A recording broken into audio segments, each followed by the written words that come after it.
In 1920, an 11-month-old baby became the subject of an experiment that would haunt psychology forever. What started as a simple test of fear conditioning spiraled into a cautionary tale about ethics, science, and the scars we leave behind. To understand the little Albert experiment, we have to rewind to the early 20th century.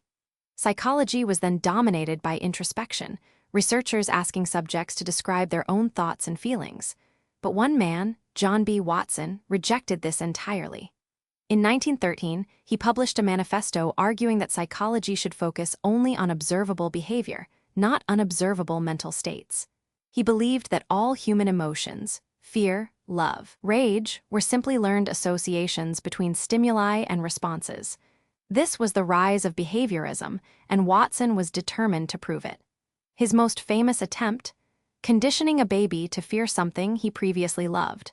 And so, the stage was set for one of the most ethically fraught experiments in history. Albert B. was an 11-month-old infant living at the Harriet Lane Home for Invalid Children in Baltimore.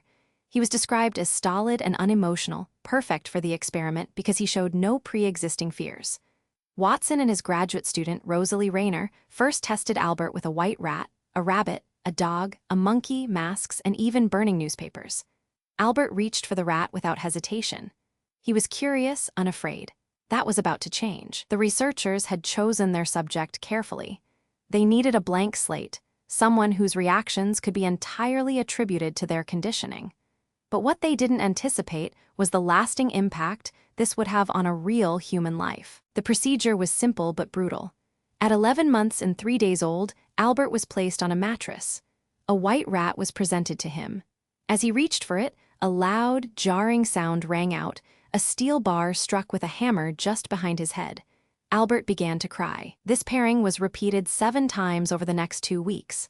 Soon, the mere sight of the rat triggered tears and attempts to crawl away. The conditioning had worked, but Watson and Rayner didn't stop there. They tested Albert with other objects: a rabbit, a dog, a fur coat, and even a Santa Claus mask. To their surprise and horror, Albert showed fear of all of them. His terror had generalized, spreading to anything that resembled the rat. Here's where the experiment becomes a cautionary tale. Watson and Rayner never attempted to undo the conditioning. They knew Albert was removed from the hospital before they could conduct extinction trials. They vaguely suggested that the home life of the child might naturally counter-condition his fear. But that was speculation. The child was left with a conditioned fear response that could have persisted for years. Modern researchers are horrified by this omission. Ethical guidelines today require researchers to debrief participants and remove any harm caused. But in 1920, Albert was simply sent home, scarred. This single failure, the lack of counter-conditioning, transformed a scientific study into a moral scandal. Despite its ethical problems, the little Albert experiment had a lasting scientific impact. It provided concrete evidence for classical conditioning in humans, directly inspired by Pavlov's dogs. Watson and Rayner argued that phobias and anxiety disorders in adults could originate from childhood conditioning. This idea sparked a wave of research. Mary Cover Jones, a student of Watson, used counter-conditioning to unlearn fears in children, laying the groundwork for modern exposure therapy. Later, Joseph Walp developed systematic desensitization, a technique still used today to treat anxiety. So, in a twisted way, Albert's suffering contributed to therapies that have helped millions. But that doesn't erase the ethical cost. For decades, no one knew what happened to Albert after the experiment. Was he traumatized for life? Did he overcome his fears? In 2012, a team of researchers led by psychologist Hall Beck made a startling discovery. Using hospital records and census data, they identified Albert as Douglas Merritt, the son of a wet nurse at the hospital.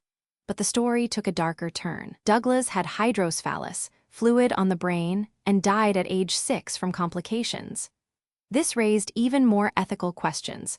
Was he a healthy subject as claimed? Did Watson know? The true identity of little Albert remains a subject of debate, but it underscores the profound responsibility researchers have toward their subjects. The little Albert experiment is now a textbook example of what not to do in research. It helped catalyze the development of modern ethical guidelines, including informed consent, protection of vulnerable populations, and the requirement to debrief participants. The American Psychological Association's ethical code today would never allow such a study. But the experiment's legacy is complex. It advanced behavioral therapy while violating basic human rights. It taught us about fear, but at the expense of a child. As we look back, we're reminded that science without ethics is dangerous. The Little Albert experiment stands as a warning. Knowledge gained through harm is never worth the cost. If you found this exploration of psychology's dark side valuable, consider sharing it with someone who loves learning how the mind works. The past teaches us lessons we must never forget.